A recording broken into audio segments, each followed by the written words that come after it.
at 100.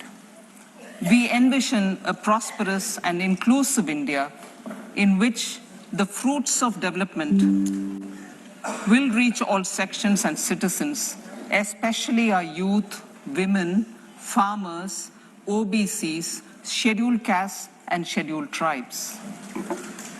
In the 25th year of our independence, the world has recognized the Indian economy as a bright star. Our current year's economic growth is estimated to be at 7%. It is notable that this is the highest among all the major economies. This is in spite of the massive slowdown globally caused by COVID-19 and the war. The Indian economy is therefore on the right track and despite a time of challenges, heading towards a bright future.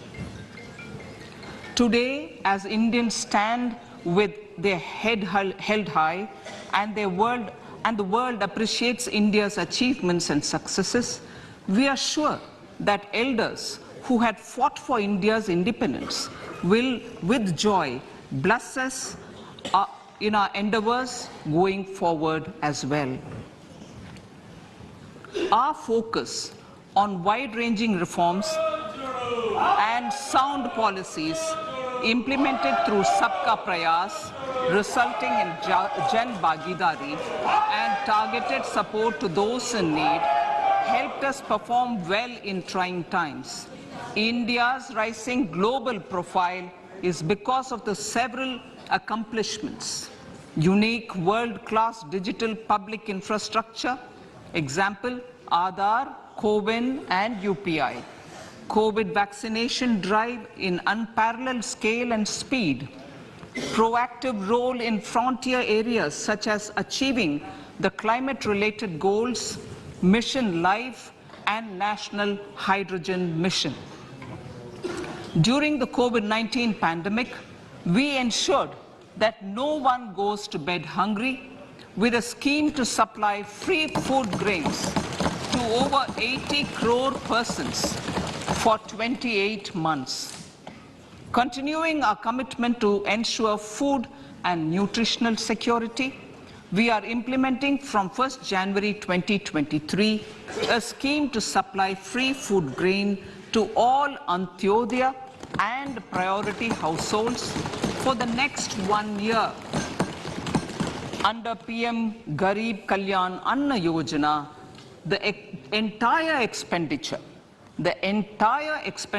of about 2 lakh crore will be borne by the central government. In these times of global challenges, the G20 presidency gives us a unique opportunity to strengthen India's role in the world economic order.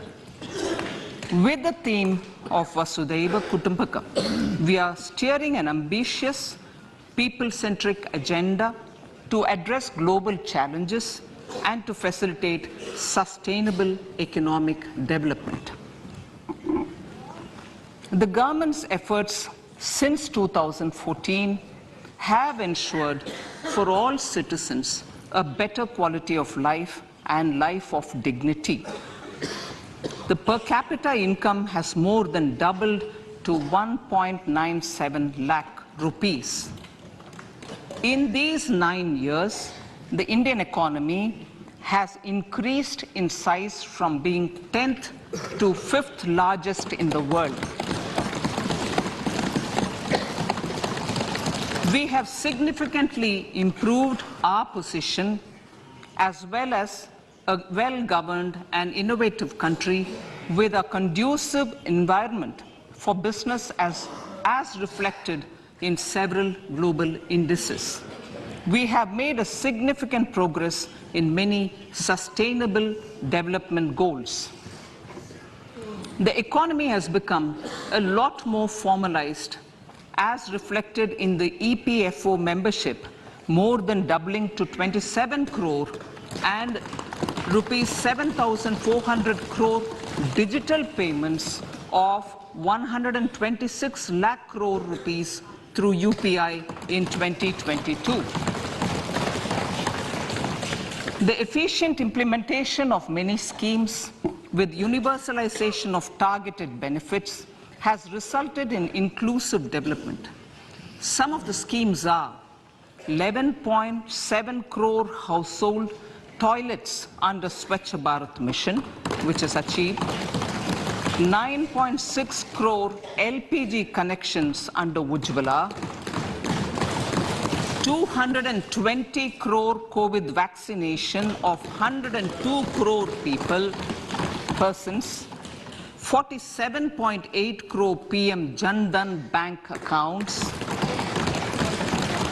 insurance cover for 44.6 crore persons under PM Suraksha Bima and PM Jeevan Jyoti Yojana, and cash transfer of 2.2 lakh crores of rupees to 11.4 crore to over 11.4 crore farmers under PM Kisan Samman Nidhi.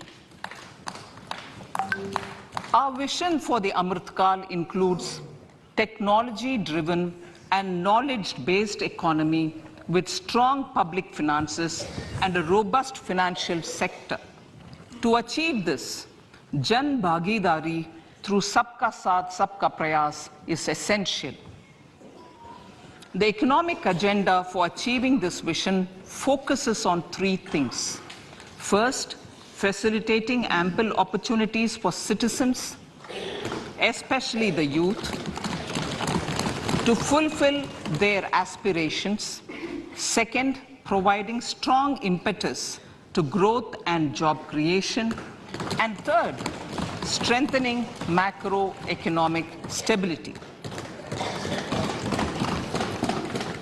To service these focus areas in our journey to India at 100, we believe that the following four opportunities can be transformative during Amritkal. Economic empowerment of women. Deen Dayal Antyodaya Yojana National Rural Livelihood Mission has achieved remarkable success by mobilizing rural women into 81 lakh self-help groups.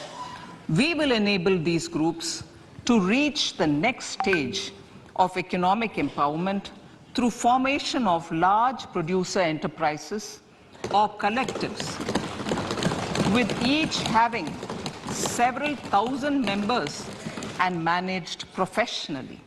They will be helped with raw materials supply and for better design, quality, branding, and marketing of their products. Through supporting these policies, they will be enabled to scale up their operations to serve the large consumer markets, as has been the case with the several startups growing into unicorns. PM Vishwakarma Kaushal Samman, PM Vikas. For centuries, traditional artisans and craftspeople who work with their hands using tools have brought renown for India. They're generally referred to as Vishwakarma. The art and the handicraft created by them represents the true spirit of Atmanirbhar Bharat. For the first time, a package of assistance for them has been conceptualized. The new scheme will enable them to improve the quality, scale, and reach of their products, integrating them with the MSME value chain. The components of this scheme will include not only financial support, but also access to advanced skill training, knowledge of modern digital techniques, and efficient green technologies, brand promotion, linkage with local and global markets, digital payments, and social security. This will greatly benefit the scheduled castes, scheduled tribes, OBCs, women, and people belonging to the weaker sections. Tourism. The country offers immense attraction for domestic as well as foreign tourists. There is a large potential to be tapped in tourism, The sector holds huge opportunities for jobs and entrepreneurship for youth in particular. Promotion of tourism will be taken up on mission mode with active participation of states, convergence of government programs, and public-private partnerships. Green growth. We are implementing many programs for green fuel, green energy, green farming, green mobility, green buildings, and green equipment, and policies for efficient use of energy across various economic sectors. These green growth efforts help in reducing carbon intensity of the economy and provides for large-scale green job opportunities.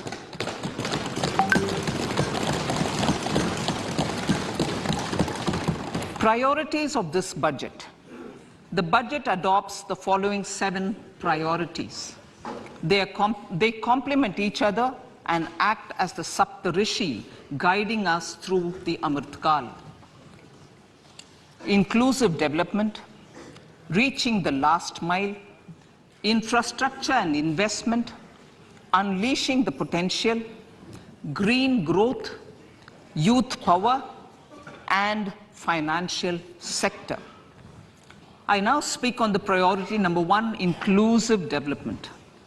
The government's philosophy of Sabka Saath, Sabka Vikas has facilitated inclusive development covering in specific farmers, women, youth, OBCs, scheduled castes, scheduled tribes, Divyangjan, and economically weaker sections, and overall priority for the underprivileged, Vanchiton ko Variyata.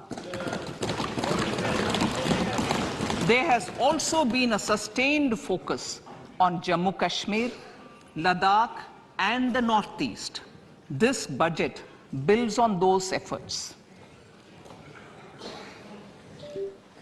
Digital public infrastructure for agriculture. Digital public infrastructure for agriculture will be built as an open source, open standard, and interoperable public good. This will enable inclusive farmer-centric solutions through relevant information services for crop planning and health, improved access to farm inputs, credit and insurance, help for crop estimation, market intelligence, and support for growth of agri-tech industry and startups.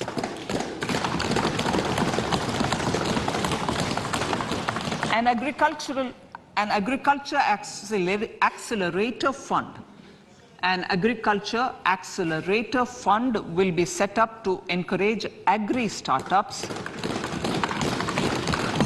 by young entrepreneurs in rural areas. The fund will aim at bringing innovative and affordable solutions for challenges faced by farmers. It will also bring in modern technologies to transform agricultural practices, increase productivity and profitability. To enhance the productivity of extra long staple cotton, we will adopt a cluster-based and value chain approach through public-private partnerships. This will mean collaboration between farmers, state, and industry for input supplies, extension services, and market linkages. We will launch an Atmanirbhar Clean Plant program to boost availability of disease-free, quality planting material for high-value horticultural crops at an outlay of 2,200 crores. Global hub for millets, which are Sri Anna. India is the forefront. India is at the forefront of popularizing millets, whose consumption furthers nutrition, food security, and welfare. We grow several types of Sri Anna, such as Sri Anna Jowar, Sri Anna Ragi, Sri Anna Bajra, Sri Anna Kutu, Ramdana, Kangni, Kutni, Kutki, Kodo, China, and Sama. These have a number of health benefits and have been an integral part of our food for centuries. I acknowledge with pride the huge service done by small farmers in contributing to the health of fellow citizens by growing these Sri Anna. Now, to make India a global hub for Sri Anna, the Indian Institute of Millet Research, ideally Indian Institute of the Sri Anna Research, Hyderabad, will be supported as the center of excellence for sharing best practices, research and technologies at the international level. The agricultural credit target will be increased to 20 lakh crores with focus on animal husbandry, dairy and fisheries. We will launch a new sub-scheme of PM Matsya Sampada Yojana, which is an existing scheme, but we'll launch a new sub-scheme with targeted investment of 6,000 crores to further enable activities of fishermen, fish vendors and micro and small entrepreneurs, improve value chain efficiencies and expand the market. For farmers, especially small and marginal farmers and other marginalized sections, the government is promoting cooperative-based economic development model. A new Ministry of Cooperation was formed with a mandate to realize the vision of Sahakar Se Samriddhi.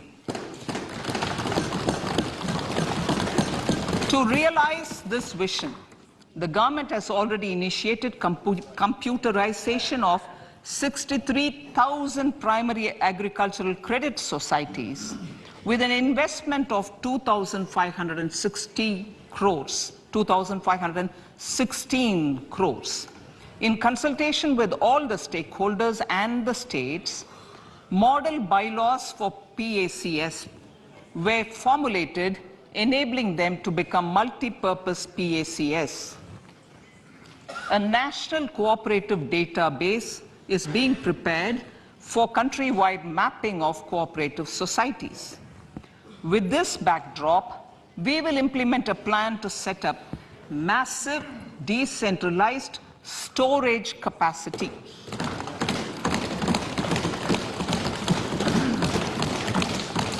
This will help farmers store their produce and realize remunerative prices through sale at appropriate times. The government will also facilitate setting up of a large number of multi-purpose cooperative societies, primary fishery societies, and dairy cooperative societies in uncovered panchayat and villages in the next 5 years.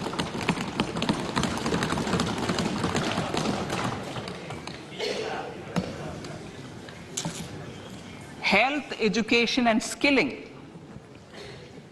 157 new nursing colleges will be established in co-location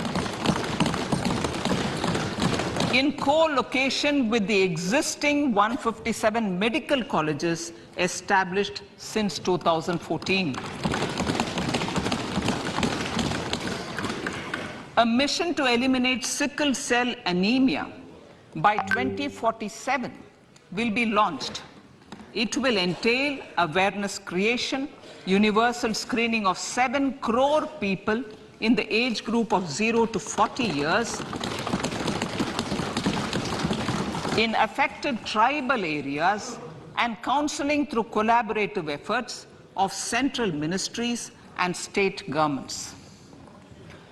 Facilities in select ICMR labs, Indian Council for Medical Research Labs, will be made available for research by public and private medical college faculty and private sector R&D teams for encouraging collaborative research and innovation. A new program to promote research and innovation in pharmaceuticals will be taken up through centers of excellence. We shall also encourage industry to invest in research and development in specific priority areas.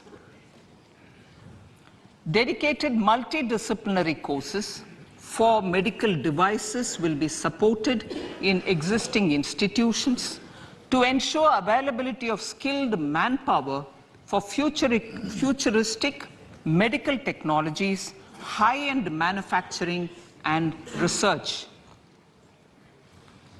Teachers' training. Teachers' training will be re-envisioned through innovative pedagogy, curriculum transaction, continuous professional development, dipstick surveys, and ICT implementation. The District Institute of Education and Training will be developed as vibrant institutes of excellence for this purpose.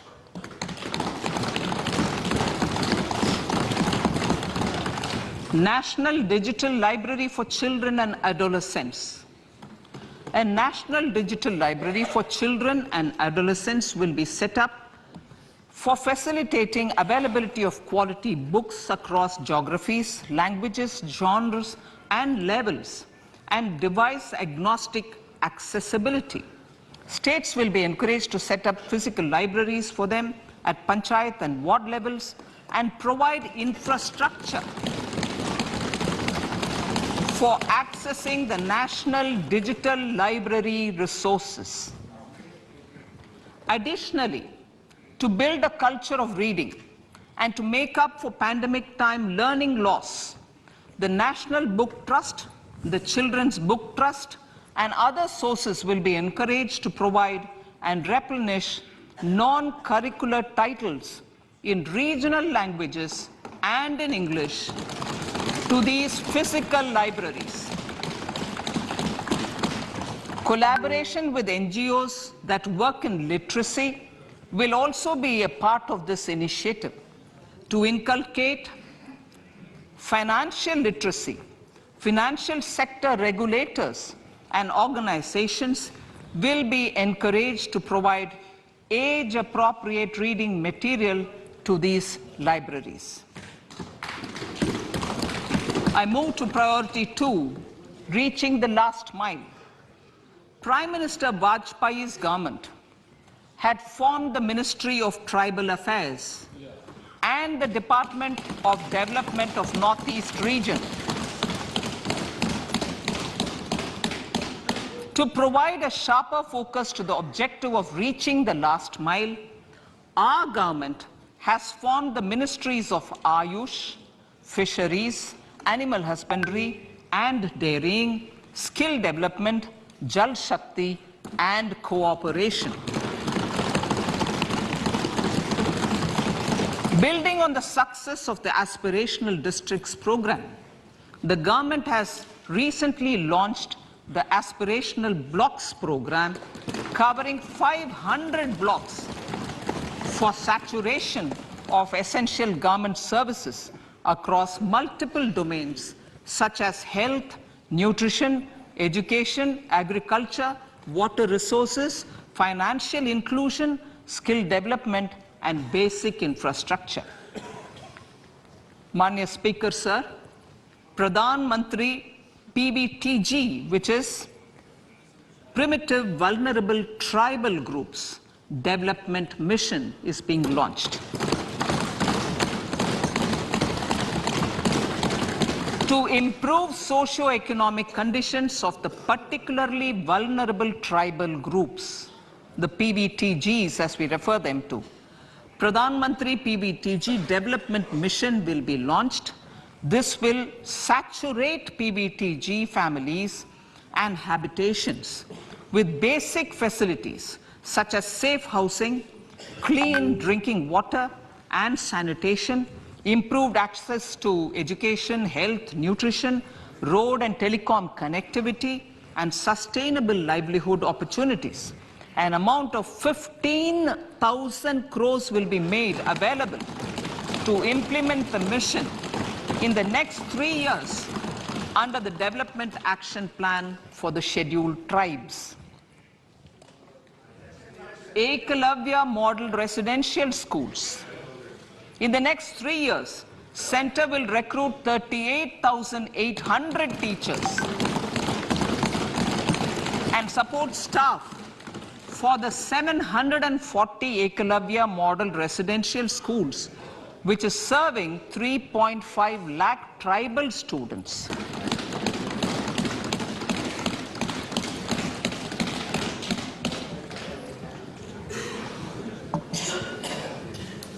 In the drought-prone central regions of Karnataka, central assistance of 5,300 crore will be given to Upper Bhadra project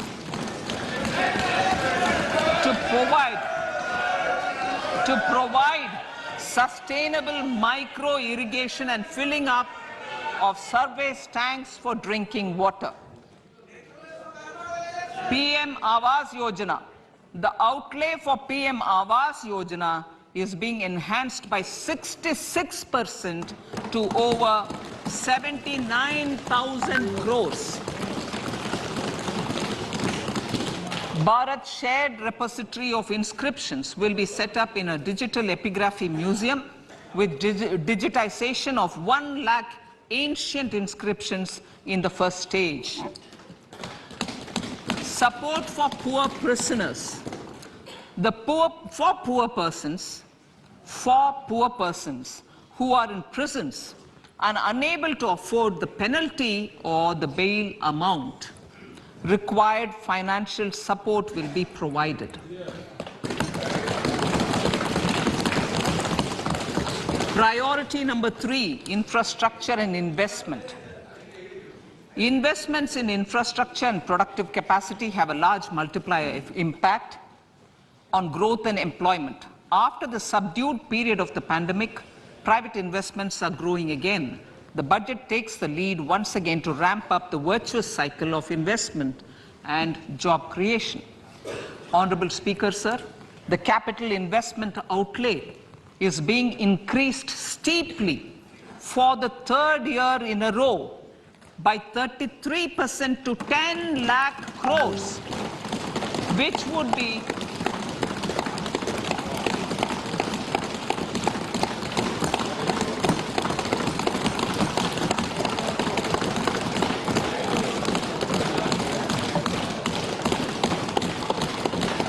which would be 3.3% of GDP. This will almost be 3 times the outlay made in 2019-20.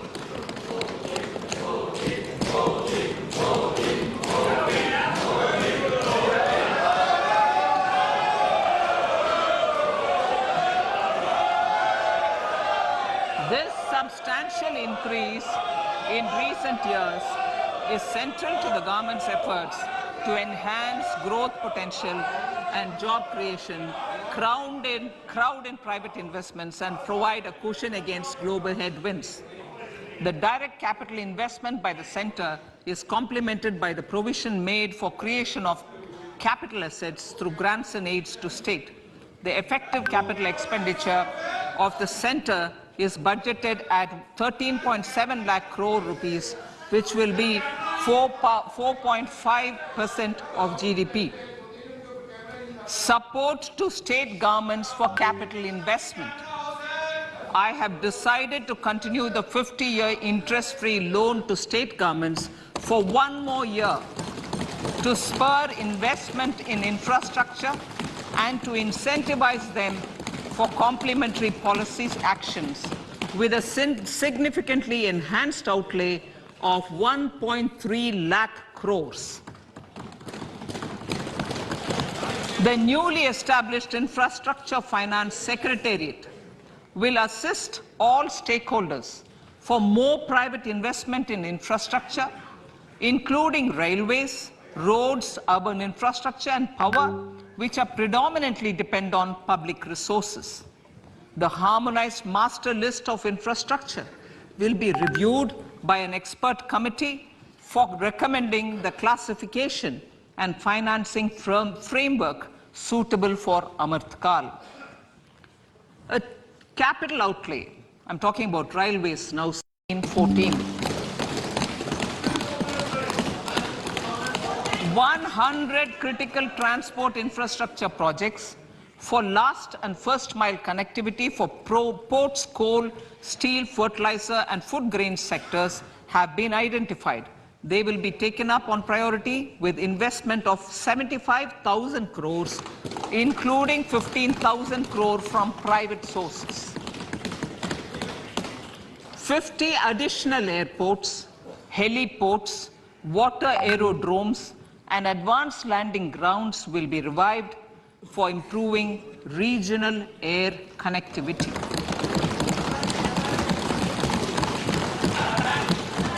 Sustainable cities for tomorrow.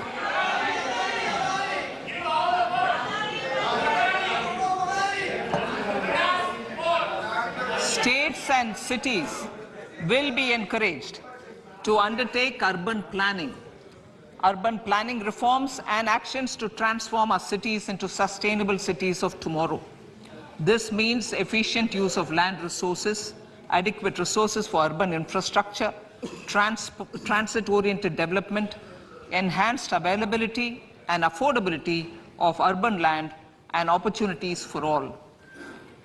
Through property tax governance reforms and ring-fencing user charges on urban infrastructure, cities will be incentivized to improve their creditworthiness for municipal bonds.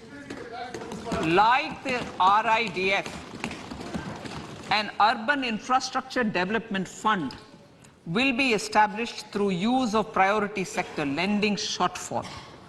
This will be managed by the National Housing Bank and will be used by public agencies to create urban infrastructure in Tier 2 and Tier 3 cities. States will be encouraged to leverage resources from the grants of the 15th Finance Commission as well as existing schemes to adopt appropriate user charges while accessing the UIDF. We expect to make available 10,000 crore rupees per annum for this purpose. All cities and towns will be enabled for 100% mechanical desludging of septic tanks and sewers to transition from manhole to machine hole mode. Honorable Speaker, sir, our Prime Minister had said, good governance is the key to a nation's progress. Our government is committed to providing a transparent and accountable administration which works for the betterment and welfare of common citizens. Mission Karma Yogi. Under Mission Karma Yogi, center, states and the union territories are making and implementing capacity building plans for civil servants. The government has also launched an integrated online training platform, I Got Karma Yogi, to provide continuous learning opportunities for lakhs of government employees to upgrade their skills and facilitate people-centric approach.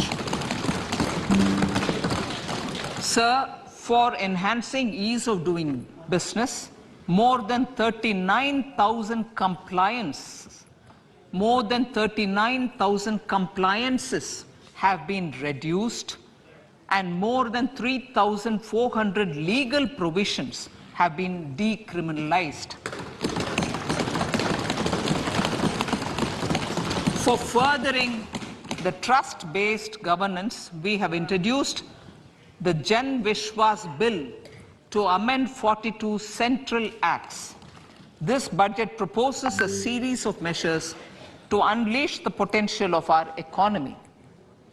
Centers of Excellence for Artificial Intelligence. For realizing the vision of Make AI in India and Make AI Work for India, 3 Centers of Excellence for Artificial Intelligence will be set up in top educational institutions. Leading industry players will partner in conducting interdisciplinary research, develop cutting-edge applications, and scalable problem solutions in the areas of agriculture, health, and sustainable cities. This will galvanize an effective AI ecosystem and nurture quality human resources in the field. National Data Governance Policy. To unleash innovation and research by startups and academia, a national data governance policy will be brought out. This will enable access to anonymized data. The KYC process will be simplified, adopting a risk-based instead of one-size-fits-all approach. The financial sector and Aadhaar as foundational identity. Speaker, sir, common business identifier. For the business establishments required to have a permanent account number, the PAN will be used as the common identifier for all digital systems of specified government agencies. This will bring ease of doing business, and it will be facilitated through a legal mandate. For obviating the need for separate submission of same information to different government agencies, a system of unified filing process will be set up. Such filing of information or return in simplified forms on a common portal will be shared with other agencies as per the filer's choice. Vivad se Vishwas 1. Relief for MSMEs. In cases of failure by MSMEs to execute contracts during the COVID period, 95% of the forfeited amount relating to the bid or performance security will be returned to them by government and government undertakings. This will provide relief to the MSMEs. Vivad se Vishwas 2. Settling contractual disputes. To settle contractual disputes of government and government undertakings, wherein arbitral award is under challenge in a court, a voluntary settlement scheme with standardized terms will be introduced. This will be done by offering graded settlement terms depending on pendency level of the dispute. The state support mission of Niti Aayog will be continued for 3 years for our collective efforts towards national priorities. Result-based financing. To better allocate scarce resources for competing development needs, the financing of select schemes will be changed on a pilot basis from input-based to result-based. E-courts. For efficient administration of justice, Phase 3 of the e-courts project will be launched with an outlay of 7,000 crores. Fintech services in India have been facilitated by our digital public infrastructure, including Aadhaar, PM Jan Dhan Yojana, Video, KYC, India Stack, and UPI. To enable more fintech innovative services, the scope of documents available in DigiLocker for individuals will be expanded. An entity DigiLocker will be set up for the use by MSMEs, large businesses, and also charitable trusts. This will be towards storing and sharing documents online securely whenever needed with various authorities, regulators, banks, and other business entities. 5G services. 100 labs for developing applications using 5G services will be set up in engineering institutions.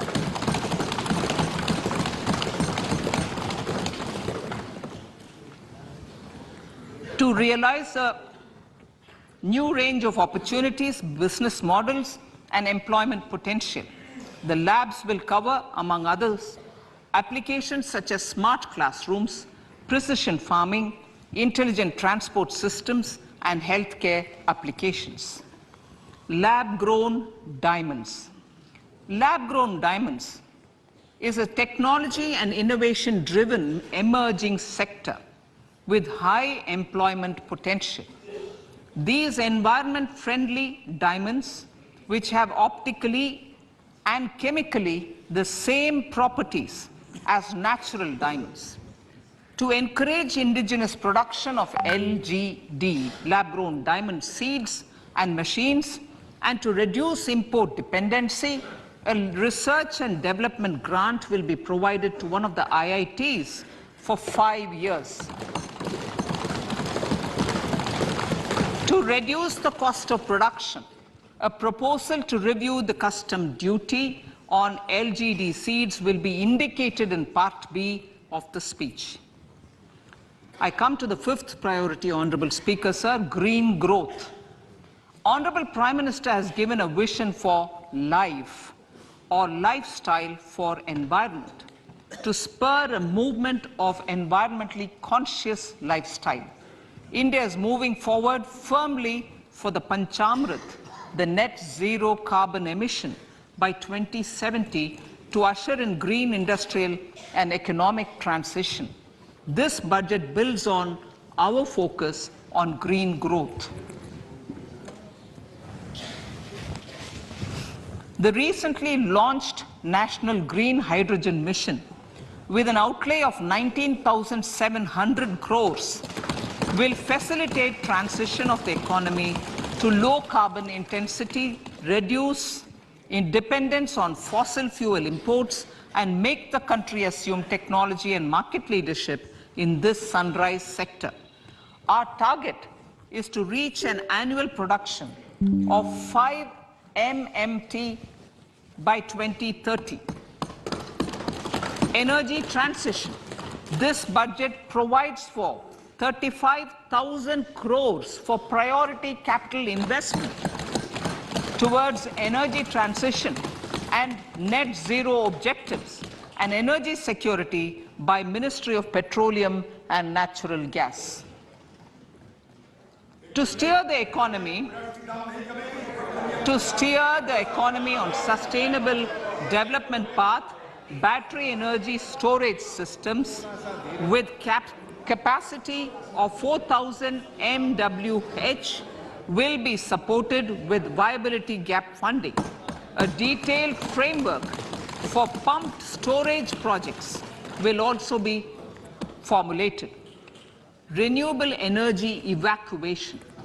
The interstate transmission system for evacuation and grid integration of 13 gigawatt renewable energy from Ladakh will be constructed with investment of 20,700 crores, including central support of 8,300 crores. Green credit program. For encouraging behavioral change, a green credit program will be notified under the Environment Protection Act. This will incentivize environmentally sustainable and responsive actions by companies, individuals, and local bodies, and help mobilize additional resources for such activities. PM Program for Restoration, Awareness, Nourishment, and Amelioration of Mother Earth, PM Pranam, will be launched to incentivize states and union territories to promote alternative fertilizers and balanced use of chemical fertilizers. Go Bardhan scheme. 500 new waste to wealth plants under Go Bardhan, galvanizing organic bio-agro resources done. Go Bardhan scheme will be established for promoting circular economy. These will include 200 compressed biogas plants, including 75 plants in urban areas, and 300 community or cluster-based plants at a total investment of 10,000 crores. I will refer to this in Part B also. In due course, a 5% CBG mandate will be introduced for all organizations marketing natural and biogas. For collection of biomass and distribution of biomanure, appropriate fiscal support will also be provided. Bharatiya Prakritik Kheti Bio-Input Resource Centers. Over the next 3 years, we will facilitate 1 crore farmers to adopt natural farming. For this, Honorable Speaker, 10,000 bio-input resource centers will be set up, creating a national level distributed micro-fertilizer and pesticide manufacturing network. Mishti.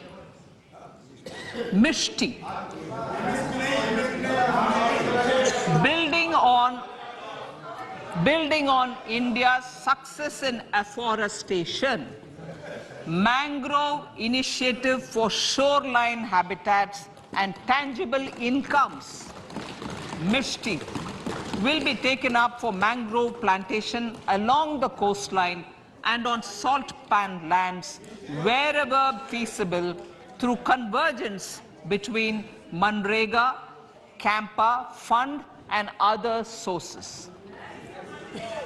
Amrit Dharohar. Wetlands are vital ecosystems which sustain biological diversity.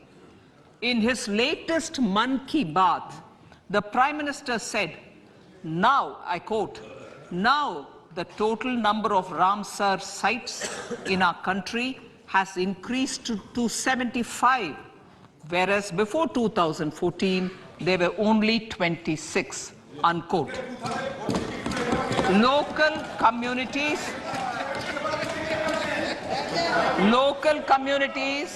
have always been at the forefront of conservation efforts. The government will promote their unique conservation values through Amrit Dharohar, a scheme that will be implemented over the next 3 years to encourage optimal use of wetlands and enhance biodiversity, carbon stock, ecotourism opportunities, and income generation for local communities. Coastal shipping. Coastal shipping will be promoted as the energy efficient and lower cost mode of transport, both for passengers and freight, through PPP mode with viability gap funding. Vehicle replacement. Vehicle replacement is an important continuing policy, replacing the old political,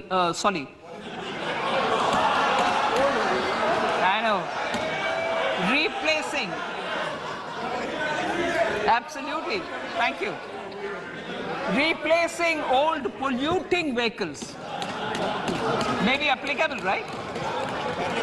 Replacing old polluting vehicles is an important part of greening our economy. In furtherance of the vehicle scrapping policy mentioned in Budget 21-22, I have allocated adequate funds to scrap old vehicles of the central government. States will also be supported in replacing old vehicles and old state ambulances. Honorable Speaker, sir, I move to priority 6, youth power. To empower our youth and help the Amrit PD realize their dreams, we have formulated the National Education Policy, Pradhan Mantri Kaushal Vikas Yojana.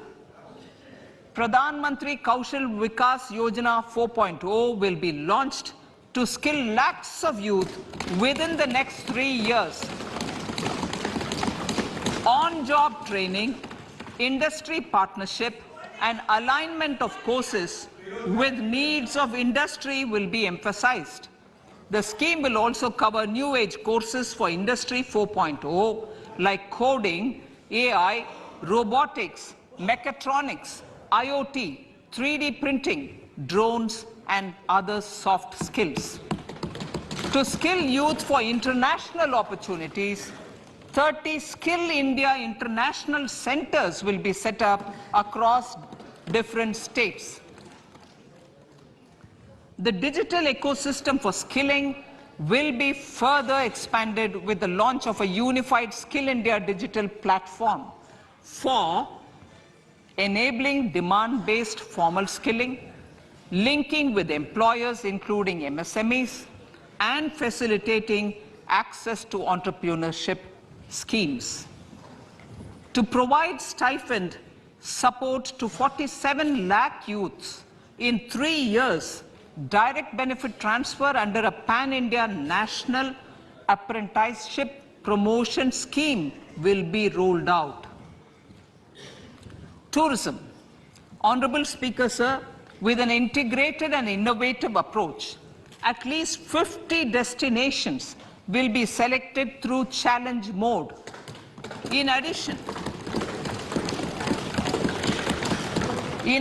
to aspects such as physical connectivity, virtual connectivity, tourist guides, high standards for food streets, and tourist security, all the relevant aspects would be made available on an app to enhance tourist experience.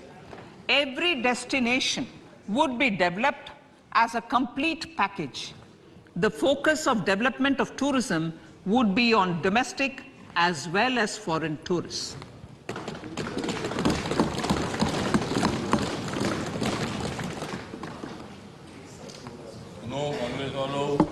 Sector-specific skilling and entrepreneurship development will be dovetailed to achieve the objectives of Dekho Apna Desh initiative. This was launched as an appeal by the Honorable Prime Minister to the middle class to prefer domestic tourism over international tourism. The integrated development of theme-based tourist circuits, the Swadesh Darshan scheme, was also launched. Under the Vibrant Villages program, tourism infrastructure and amenities will be facilitated in border villages. Unity Mall. States will be encouraged to set up a Unity Mall in their state capital or most prominent tourism center or the financial capital for promotion and sale of their one district, one product and GI products and other handicraft products, and for providing space for such products of all other states as well. Sir, priority number 7, financial sector. Our reforms in the financial sector and innovative use of technology have led to financial inclusion at scale, better and faster service delivery, ease of access to credit, and participation in financial markets. This budget proposes to further these measures. Credit guarantee for MSMEs. Last year, I proposed revamping of the credit guarantee scheme for the MSMEs. I am happy to announce that the revamped scheme will take effect from 1st April 2023 through infusion of 9,000 crores in the corpus. This will enable additional collateral-free guaranteed credit of 2 lakh crores of rupees. Further, the cost of credit will be reduced by about 1%. A national financial information registry will be set up to serve as a central repository of financial and ancillary information. This will facilitate efficient flow of credit, promote financial inclusion, and foster financial stability. A new legislative framework will govern this credit public infrastructure and will be designed in consultation with the RBI. To meet the needs of Amritkal and to facilitate optimum regulation in the financial sector, public consultation, as necessary and feasible, will be brought to the process of regulation making and issuing subsidiary directions. To simplify, to ease, And to reduce cost of compliance, financial sector regulators will be requested to carry out a comprehensive review of existing regulations. For this, they will consider suggestions from public and regulated entities. Time limits to decide the application under various regulations will also be laid down. Honorable Speaker, sir, to enhance business activities in GIFT IFSC, the following measures will be taken. Delegating powers under the SEZ Act to the IFSCA to avoid dual regulation. Setting up a single window IT system for registration and approval of IFSCA, SEZ authorities, GSTN, RBI, SEBI, and IRDAI. Permitting acquisition financing by IFSC banking units of foreign banks. Establishing a subsidiary of Exim Bank for trade refinancing. Amending IFSCA Act for statutory provisions for arbitration, ancillary services, and avoiding dual regulation under the SEZ Act, and recognizing offshore derivative instruments as valid contracts. Honorable Speaker, sir, data embassy. For countries looking for digital continuity solutions, we will facilitate setting up of their data embassies in GIFT IFSC.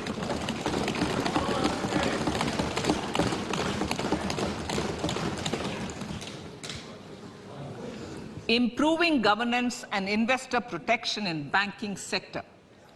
To improve bank governance and enhance investors' protection, certain amendments to the Banking Regulation Act, the Banking Companies Act, and the Reserve Bank of India Act are being proposed. Capacity building in securities market.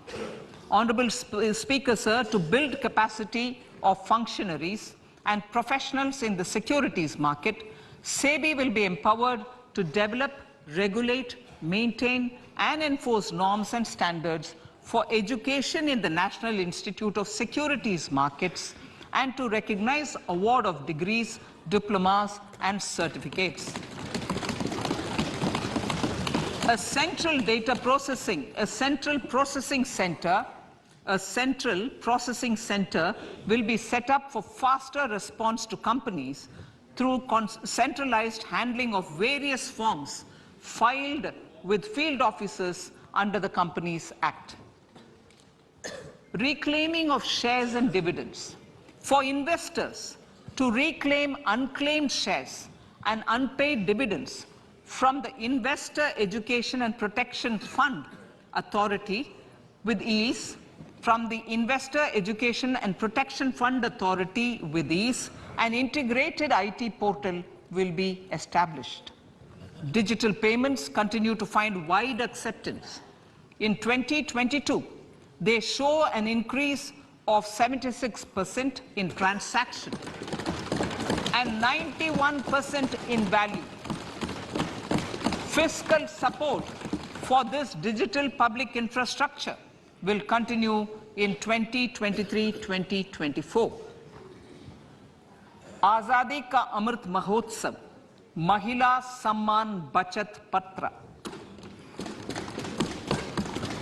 For commemorating Azadi Ka Amrit Mahotsav, a one-time new small savings scheme, Mahila Samman Savings Patra or Savings Certificate, Mahila Samman Savings Certificate will be made available for a 2-year period up to March 2025. This will offer deposit facility up to 2 lakh in the name of a woman or girls for a tenure of 2 years at fixed interest rate of 7.5% with partial withdrawal option. Senior citizens. The maximum deposit limit for senior citizens savings scheme will be enhanced from 15 lakh to 30 lakhs of rupees. The maximum deposit limit for monthly income account scheme will be enhanced from 4.5 lakh to 9 lakh for single account and from 9 lakh to 15 lakh for joint account. Honorable Speaker, sir, fiscal management. 50 years interest-free loan to states. The entire 50-year loan to states has to be spent on capital expenditure within 2023-24. Most of this will be at the discretion of the states, but a part will be conditional on states increasing their actual capital expenditure. Parts of the outlay will also be linked to or allocated for the following purposes: scrapping old government vehicles, urban planning reforms and actions, financing reforms in urban local bodies to make them credit-worthy for municipal bonds, housing for police personnel above or as part of the police station, constructing unity malls, children and adolescent libraries and digital infrastructure, and state share of capital expenditure of central schemes. Honorable Speaker, sir, fiscal deficit of states. States will be allowed a fiscal deficit of 3.5% of GSDP, of which 0.5% will be tied to power sector reforms. Revised estimates 2022 to 2023. The revised estimate, Honorable Speaker, sir, of the total receipts other than borrowing is 24.3 lakh crores, of which the net tax receipts are 20.9 lakh crores. The revised estimate of the total expenditure is 41.9 lakh crores of rupees, of which the capital expenditure is about 7.3 lakh crores. The revised estimate of the fiscal deficit is 6.4% of GDP, adhering to the budget estimate. So budget estimates of 2023-24. Coming to 2023-24, the total receipts other than borrowings and the total expenditure are estimated at 27.2 lakh crores and 45 lakh crores respectively. The net tax receipts are estimated at 23.3 lakh crores. The fiscal deficit is estimated to be 5.9% of the GDP. In my budget speech for 21-22, I had announced that we plan to continue the path of fiscal consolidation, reaching a fiscal deficit of below 4.5% by 2025-26, with a fairly steady decline over the period. We have adhered to this path, and I reiterate my intention to bring the fiscal deficit below 4.5% of GDP by 2025-26. To finance the fiscal deficit in 2023-24, the net market borrowings from dated securities are estimated at 11.8 lakh crores. The balance financing is expected to come from small savings and other sources. The gross market borrowings are estimated at 15.43 lakh crores of rupees. Honorable Speaker, sir, I now move to Part B.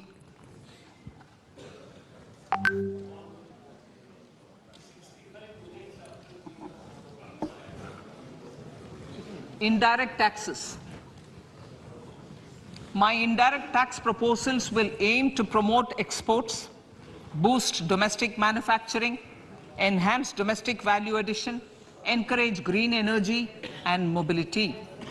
A simplified tax structure with fewer tax rates helps in reducing compliance burden and improving tax administration. I propose to reduce the number of basic customs duty rates on goods other than textiles and agriculture from 21 to 13. As a result, there are minor changes in the basic custom duties, cesses and surcharges on some items including toys, bicycle, automobiles and naphtha. Green mobility. To avoid cascading of taxes on blended compressed natural gas, I propose to exempt excise duty on GST paid compressed biogas contained in it. To further provide impetus to green mobility, customs duty exemptions is being extended to import of capital goods and machinery required for manufacture of lithium-ion cells for batteries used in electrical vehicles as well. Electronics. As a result of various initiatives of the government, including phased manufacturing program, mobile phone production in India has increased from 5.8 crore units valued at about 18,900 crore in 2014-15 to 31 crore units valued at 2,75,000 crore in the last financial year.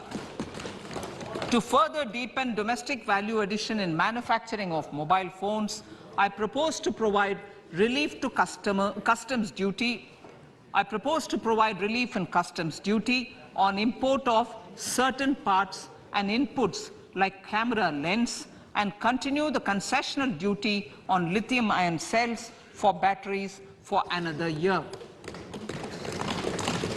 Similarly, to promote value addition in manufacture of televisions, I propose to reduce the basic customs duty on parts of open cells of TV panels to 2.5%.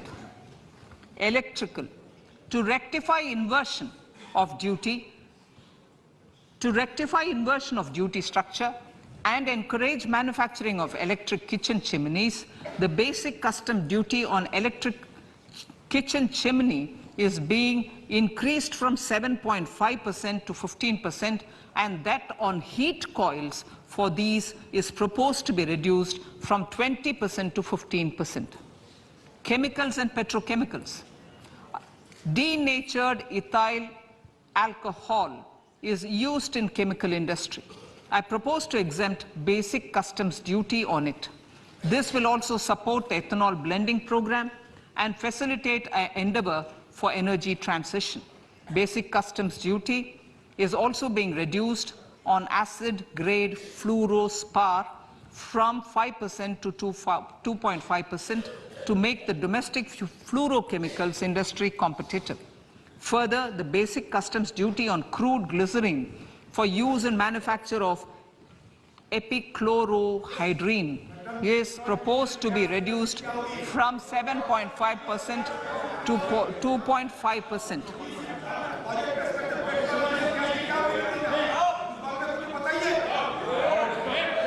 Marine products. In the last financial year, marine products recorded the highest export growth, benefiting farmers in the coastal states of the country. To further enhance the export competitiveness of marine products, particularly shrimps, duty is being reduced on key inputs for domestic manufacture of shrimp feed.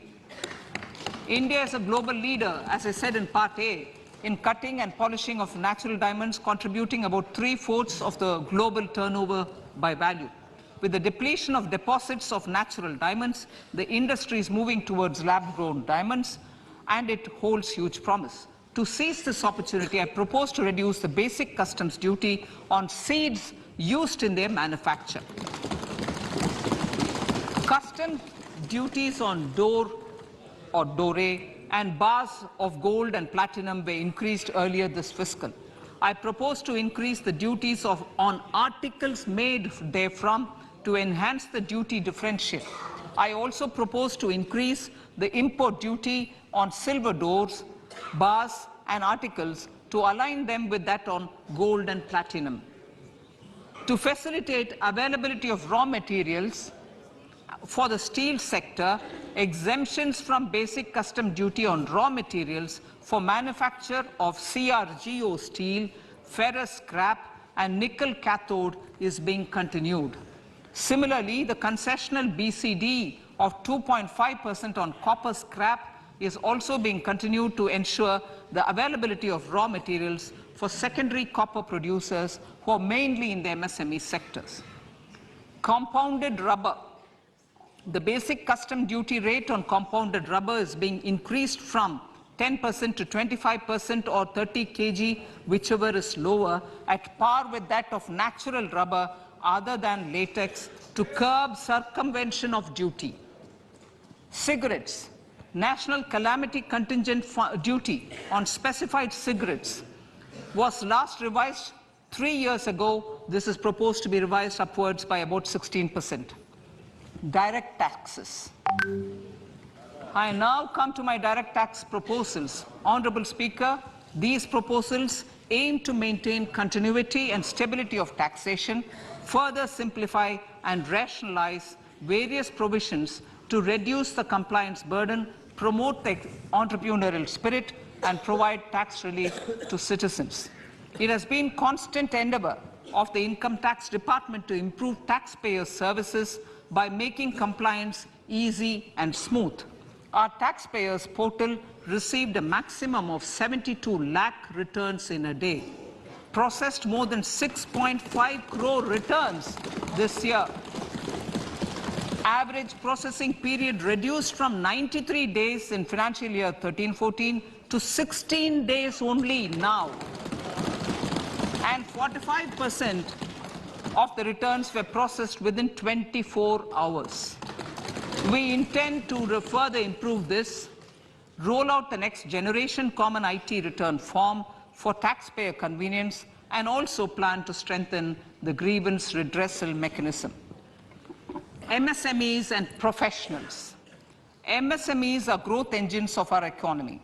Micro enterprises with turnover up to 2 crore of rupees and certain professionals with turnover of up to 50 lakh rupees can avail the benefit of presumptive taxation.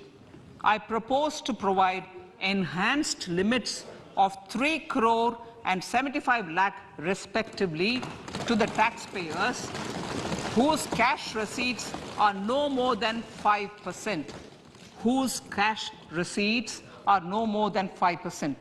Moreover, to support MSMEs in timely receipt of payments, I propose to allow deduction for expenditure incurred on payments made to them only when payment is actually made. Cooperation. Cooperation is a value to be cherished. In realizing our Prime Minister's goal for Sehkar Se Samriddhi and his resolve to connect the spirit of cooperation with the spirit of Amrit Kal, in addition to the measures proposed in Part A, I have a slew of proposals for the cooperation sector. First, new cooperatives that commence manufacturing activities till 2024, 31st March, shall get the benefit of a lower tax rate of 15%, as is presently available to new manufacturing companies. Secondly, I propose to provide an opportunity to sugar cooperatives to claim payments made to sugarcane farmers for the period prior to the assessment year 2016-17 as expenditure. This is expected to provide them a relief of almost 10,000 crores. Thirdly, I am providing a higher limit of 2 lakh per member for cash deposits to loans in cash by primary agricultural cooperative societies and primary cooperative agriculture and rural development banks. I repeat that. Thirdly, I am providing a higher limit of 2 lakh per member for cash deposits to and loans in cash by primary agricultural cooperative societies and primary cooperative agricultural and rural development banks. Similarly, a higher limit of 3 crore for TDS on cash withdrawal is being provided to cooperative societies. Startups.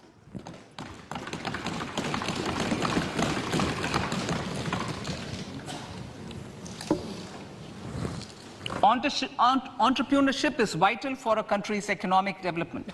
We have taken a number of measures for startups and they have borne results. India is now the third largest ecosystem for startups globally and ranks second in innovation quality among middle-income countries.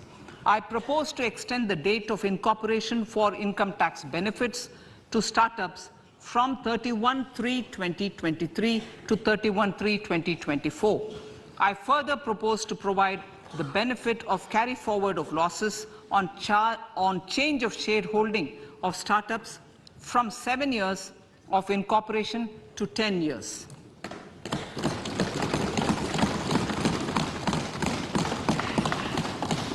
To reduce the pendency of appeals at commissioner level, I propose to deploy about 100 joint commissioners for disposal of small appeals.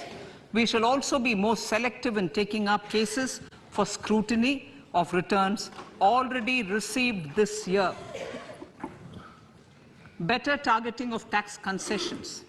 For better targeting of tax concessions and exemptions, I propose to cap deduction from capital gains on investment in residential house under Section 54 and Section 54F to 10 crores. Another proposal with similar intent is to limit income tax exemption from proceeds of insurance policies with very high value. Rationalization. Honorable Speaker, sir, there are a number of proposals relating to rationalization and simplification. Income of authorities, boards, and commissions set up by statutes of union or state for the purpose of housing, development of cities, towns, and villages, and regulating and developing an activity or matter is proposed to be exempted from income tax. Other major measures in this direction are removing the minimum threshold of 10,000 for TDS and clarifying taxability relating to online gaming, not treating conversion of gold into electronic gold receipts and vice versa as capital gains, reducing the TDS rate from 30% to 20% on taxable portion of EPF withdrawals in non-PAN cases, and taxation on income for market-linked debentures.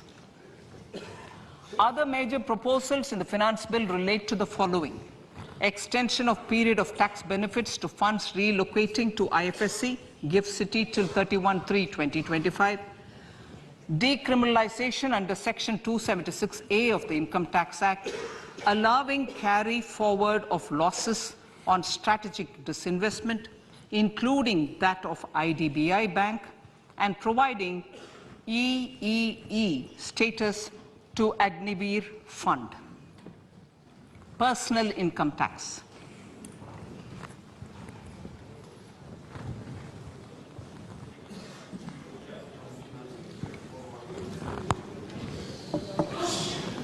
Now I come to what everyone is waiting for.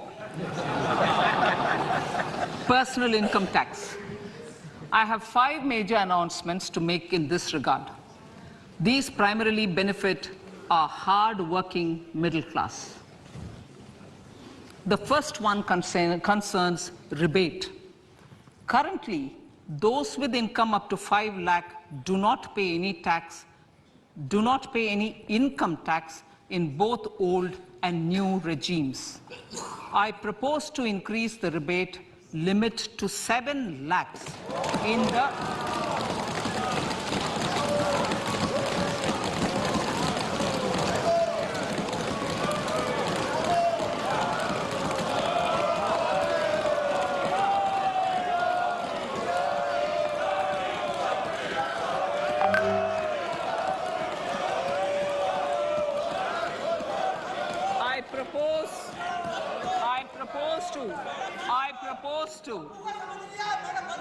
I propose to increase the rebate limit to 7 lakh in the new tax regime. Thus, persons in the new tax regime with income up to 7 lakhs will not have to pay any tax at all. The second proposal relates to middle-class individuals. I had introduced in the year 2020 the new personal income tax regime with 6 income slabs starting from 2.5 lakh. I propose to change the tax structure in this regime by reducing the number of slabs to 5 and increasing the tax exemption limit to 3 lakhs. The new tax rates are 0 to 3 lakh, nil. 3 to 6 lakhs, 5%. 6 to 9 lakhs, 10%. 9 to 12 lakh, 15%. 12 to 15 lakhs, 20%. And above 15 lakhs, 30%. This will provide major relief to all taxpayers in the new regime. An individual with an annual income of 9 lakhs will be required to pay only 45,000 rupees. This is only 5% of his or her income. It is a reduction of 25% on what he or she is required to pay now. That is 60,000. So in the place of 60,000, it is now only 45,000. Similarly, an individual with an income of 15 lakh rupees would be required to pay only 1.5 lakh or 10% of his income or her income, a reduction of 20% from the existing liability of 1,87,500 rupees. My third proposal is for the salaried class and the pensioners, including family pensioners, for whom I propose to extend the benefit of standard deduction to the new tax regime.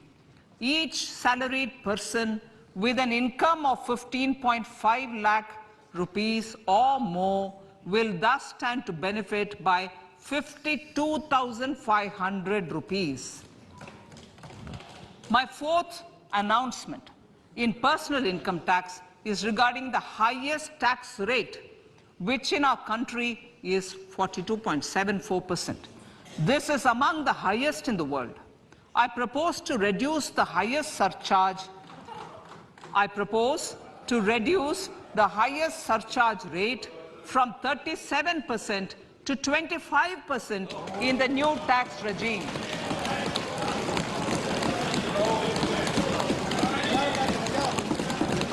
This would result in reduction of the maximum rate. This would result in the reduction of the maximum tax rate to 39%.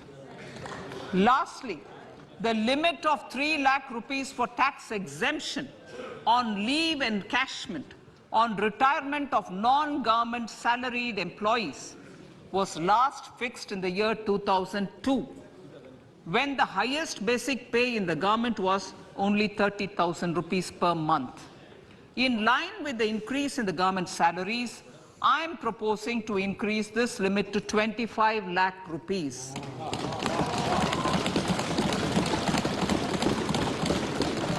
We are also making